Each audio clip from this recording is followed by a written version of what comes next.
All right, here we are. Whew. Welcome, welcome, welcome, everybody. And my special guest, Angela Walker. Misha Safran here with the podcast. This is episode number 19 of Coexistence, Joy, Pain, and the Truth of It All. And we're live streaming into my podcast channel. We're also live streaming into our my Facebook group called Authentic and Wholehearted Joy, which has over 280 beautiful women from all over the world. If you are watching this in a replay or listening to it on my podcast and you identify as a woman and want to be part of my Authentic and Wholehearted Joy Facebook group, which is private for women around the world, you can certainly send me a message, or I will post the link so that you can access this group if you are watching the replay or on the podcast. So again, my name is Misha Safran. I am a self-proclaimed heartstring healer and transformational life coach. And I have spent many years tuning my own heartstrings and creating balance in my life. And I love empowering other women to do the same. Mm-hmm. I work with women of all backgrounds, specifically or even especially with lesbian, bisexual, queer, and trans-identified women to create or restore their sense of self, develop self-care and self-love muscles, move from isolation to developing connection with self and within a community. And my women experience authentic and wholehearted joy. I love working with women. So I am excited to introduce to you all my friend, coaching cohort, and special guest, Angela Walker. And I actually have a little video, a little like, what's it called? A backdrop. I'm super excited. Let's see if I can get this to work. I'm not always good at this, but look at that. Misha Safran invites you to experience coexistence, joy, pain, and truth with Angela Walker. And so we've got our picture. This is so super cool. I learned this from several of my coaching cohorts, but I want to read to you all about Angela. So Angela, well, number one, it's not written in here. I'm going to just say Angela has a beautiful heart. And when you listen to her talk, you will feel a sense of calm. It just will come over you. So that's not in her bio, but I'm going to read the bio now. Angela Walker is a caregiver coach, and I wish I'd had you several years ago. Her focus is on helping caregivers to plan and manage care for aging loved ones and to create balance in their own lives. Angela's journey into this field began 10 years ago as part of a sibling care team for her mother, who was diagnosed with Alzheimer's disease. Her mother reached the grand age of 102 years old. However, the decade-long care journey, layered with managing the deteriorating effects of Alzheimer's, was very challenging. Ooh, I'm getting emotional just thinking about my mom. Angela's feelings of overwhelm, caring for her mother, and frustration with trying to navigate the senior support agencies made her feel that the care process was unnecessarily complex and that there had to be a better way.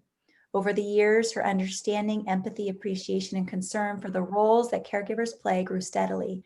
The knowledge, skills, and strategies that she acquired through training, research, and personal experience resulted in a successful care process for her mother, from initial diagnosis to hospice care, and led to her decision to offer her assistance to other caregivers. Angela has extensive training, and you guys can read more about this, but she, almost disappeared. She has degrees, she has experience, she's advised mental health clients. She's been a wonderful married woman for 43 years, has 2 adult daughters. And I think this is really cool, an avid doll collector. So I'd be curious to hear about that. And maybe that's one of the things that give you joy. Absolutely. I definitely am super grateful for you being here with me today. Thank you. So I'm happy to be here. Yeah, and I would love to just give you some moments here just to say hello to everybody. Maybe you have questions, maybe you have something that you're thinking of right this minute. Why don't you just talk a little bit about your business? We'll also do that at the end, but I want to just support you and have everybody else support you in what you do, because I know that when I lost my mom, the whole process of caring for my mom during her 8-month journey was kind of, excuse me. um, I'll let you talk. Well, Misha, yes. Well, first of all, this is my first podcast experience. And so I was really pleased that a lot of things kind of align themselves because your topic, authentic joy and truth, is really something that is embodied in that whole caregiving process. And I thought it was just a great not fix, but combination in terms of what you are doing and what I'm doing. And also, November is Family Caregiving Month, Caregiver Month.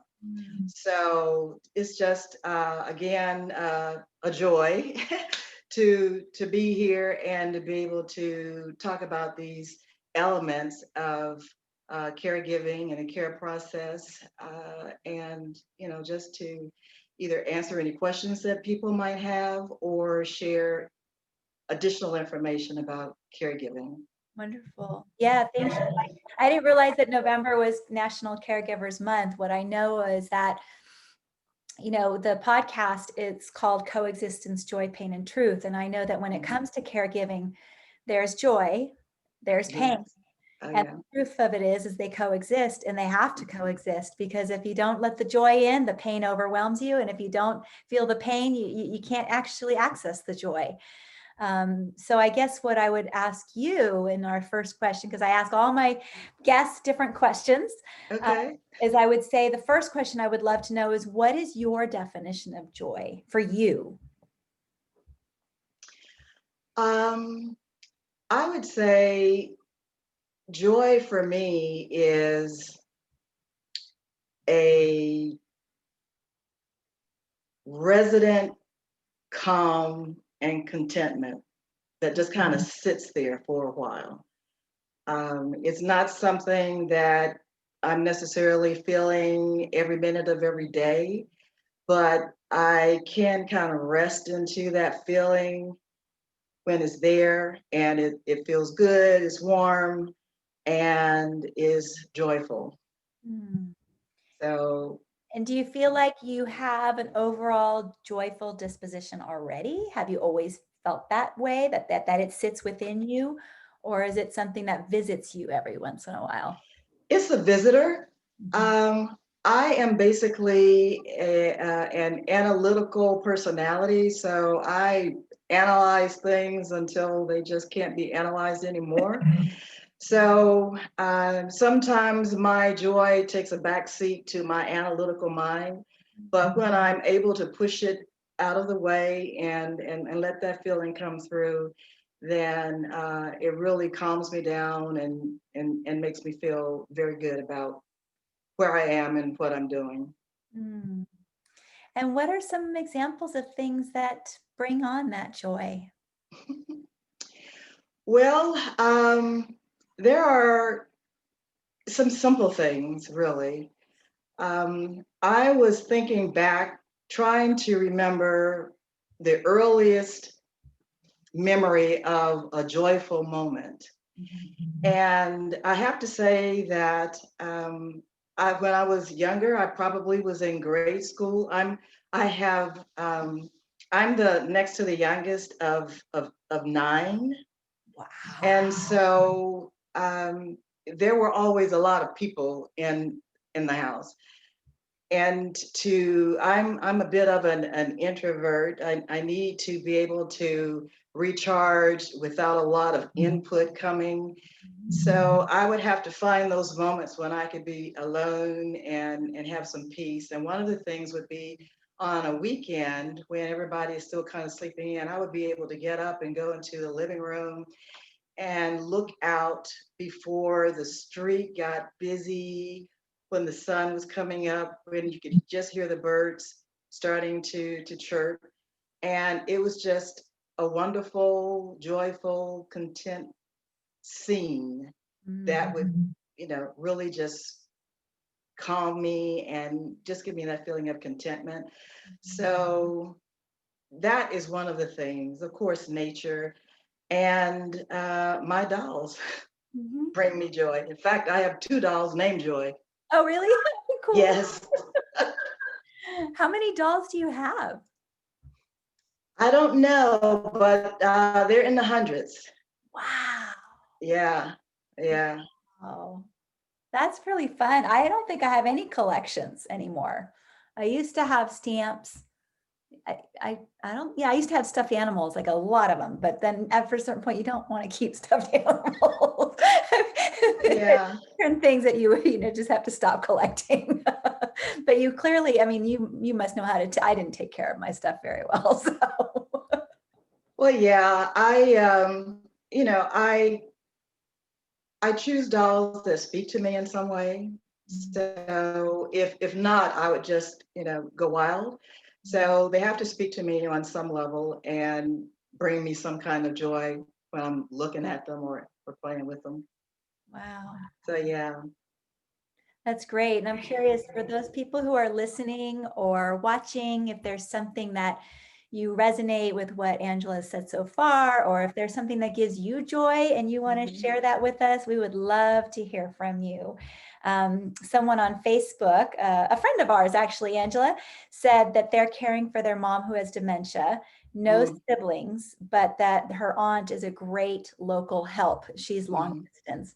And I imagine there are other people who are also kind of battling with this notion of like being a caregiver and also trying to find their joy. So when you are experiencing, when you were in this caregiving mode, it sounds to me like from your bio that the more you were able to ascertain certain resources, the more accessible perhaps your joy was because there was less overwhelm.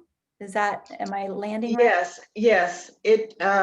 Well, generally, there's no, uh, well, we haven't had a lot of prep and training to face the aging process for our parents, for loved ones, for ourselves even.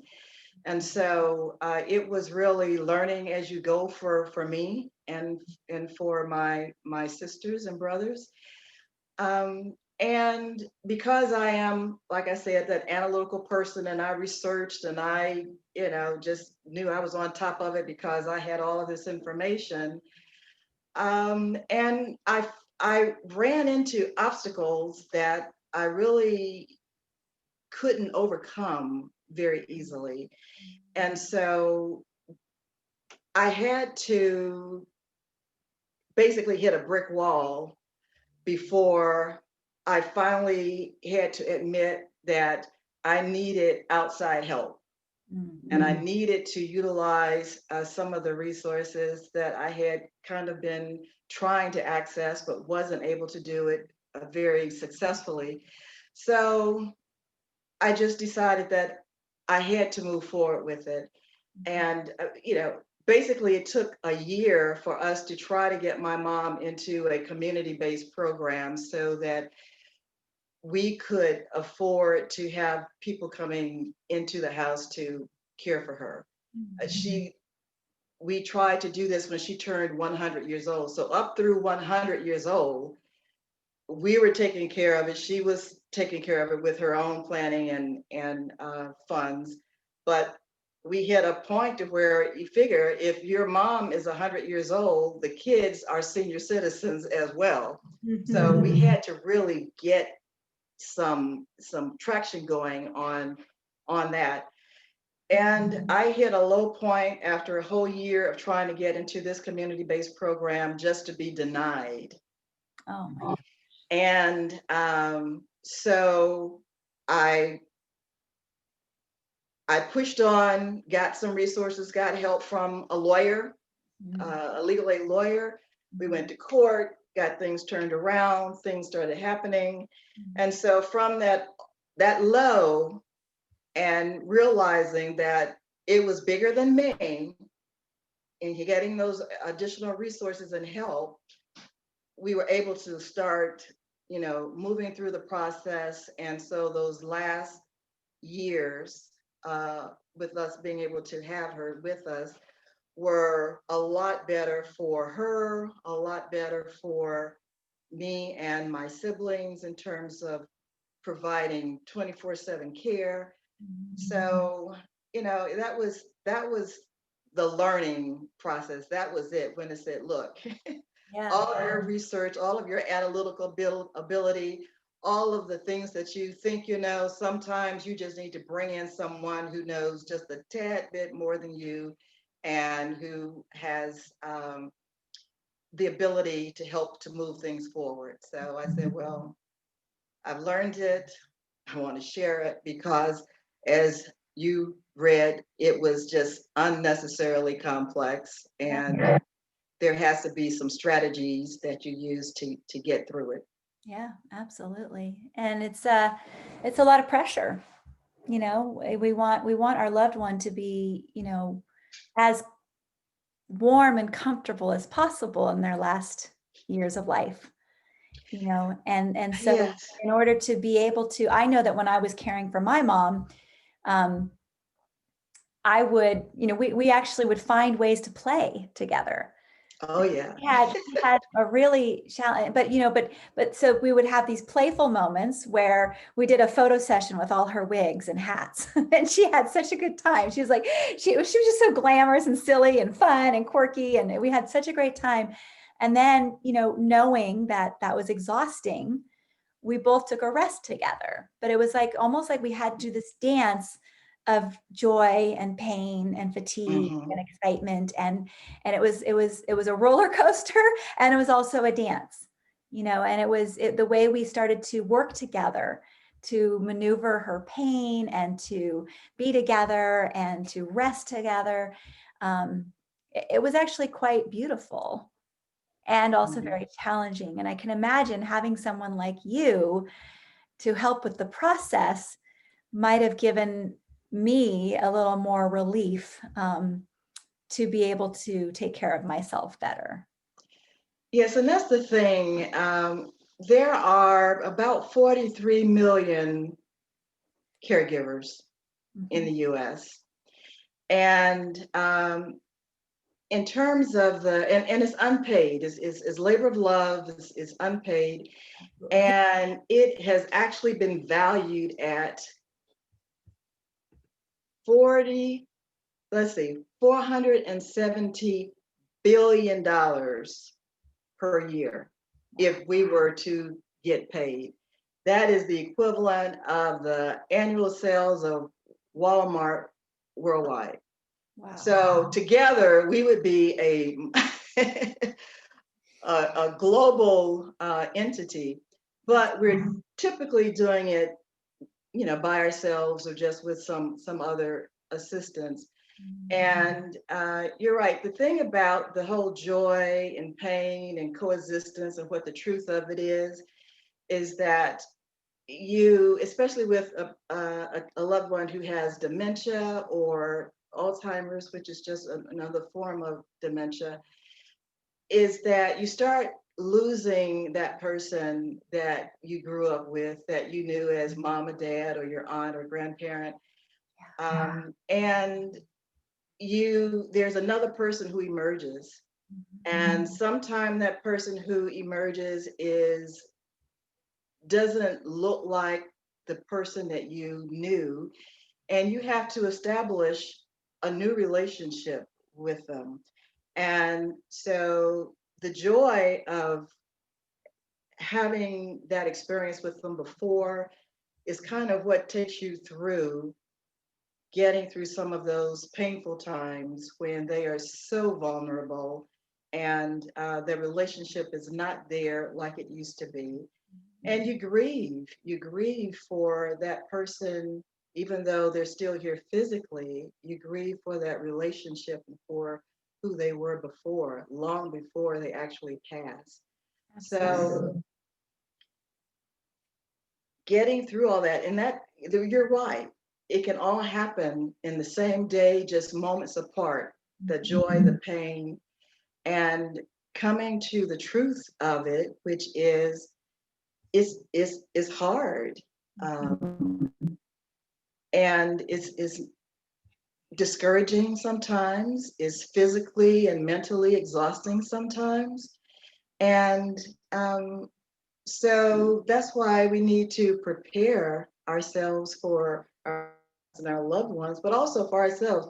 We need to make sure that our children or our loved ones, when it's time for us to need care, aren't burdened with some things that could have been taken care of while we are, still in possession of all of our faculties. Yeah. So planning is a big part of decreasing some of the pain that's experienced and getting to the truth of the matter, which is you need to plan for this. Mhm. Mhm. So when you work with your clients and you're helping them plan, um, do you insert an element of self-care and assist them in finding joy and spending time with being playful or taking a break? How do you help? I mean, it sounds like you're. I mean, when you say you're on the analytical side of things, it sounds like you do a lot of things like with documents and helping them prepare more on like maybe financial or Mhm. legal and things like that. But do you also work with caregivers for self-care and other? Yes, that's very important. In fact, that is caregiver burnout is a real thing, Yes. and oftentimes, people will say, they need a break, but their circumstances don't really allow them to get a break. So there are things that I try to introduce for them to get away when they can't get away. Mhm.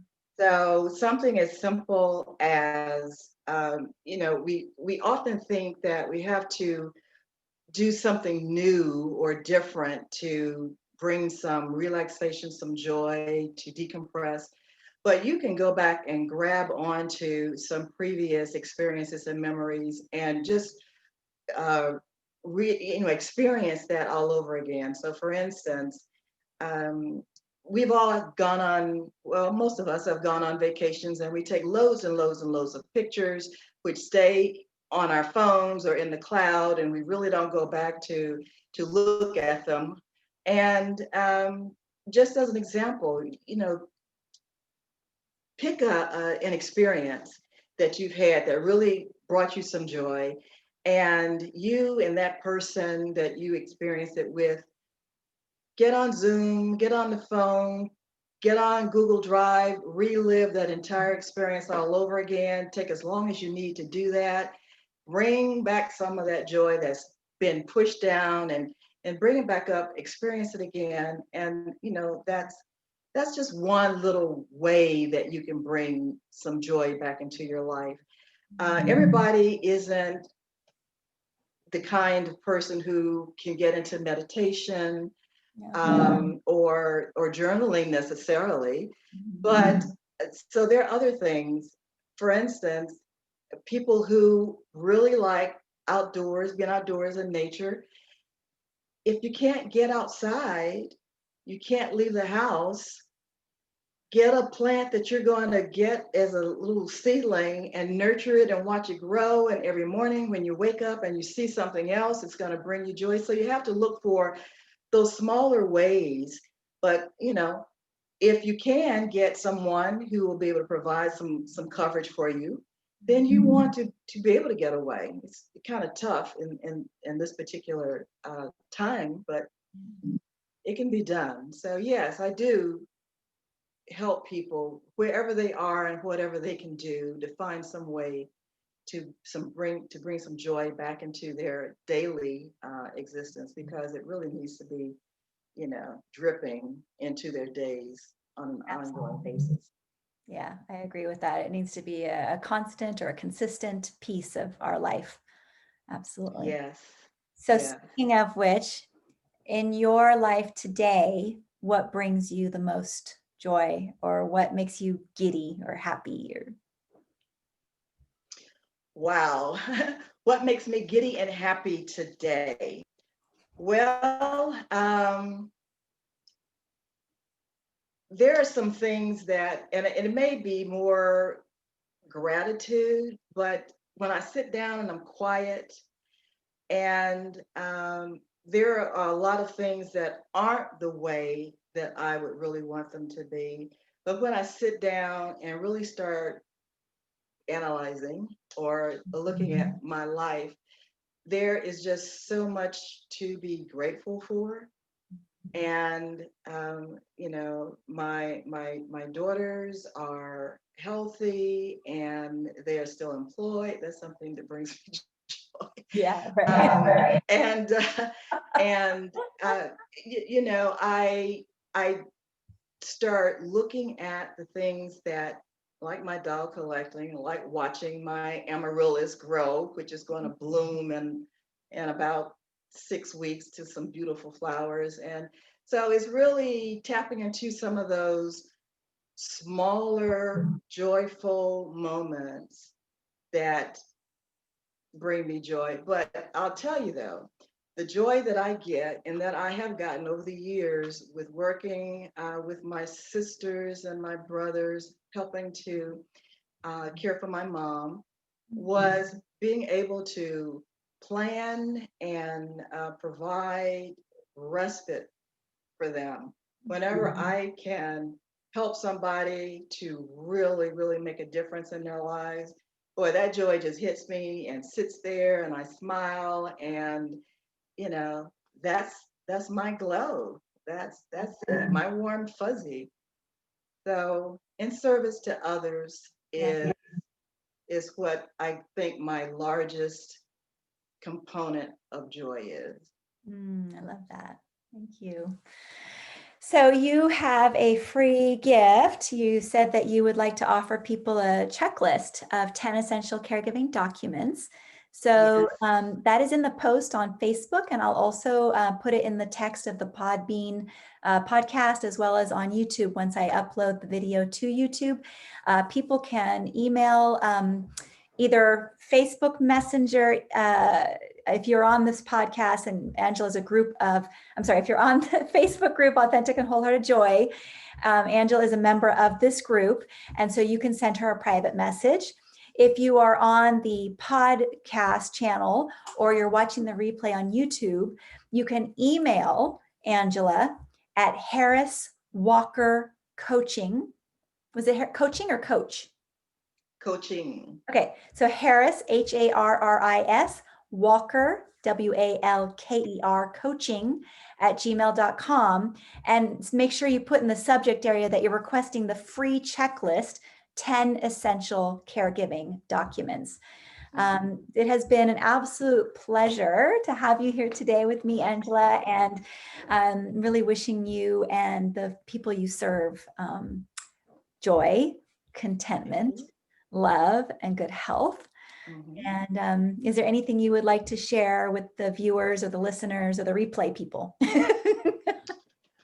Well, sure. Along with requesting the documents, if there's a question that you have regarding caregiving, please do include the question. I'll be happy to get back to you and to assist in any way that I can.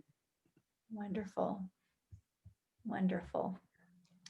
All right. So thank you, everybody, for listening. And we're going to say goodbye for now. Bye. Okay. Bye. And stop live stream and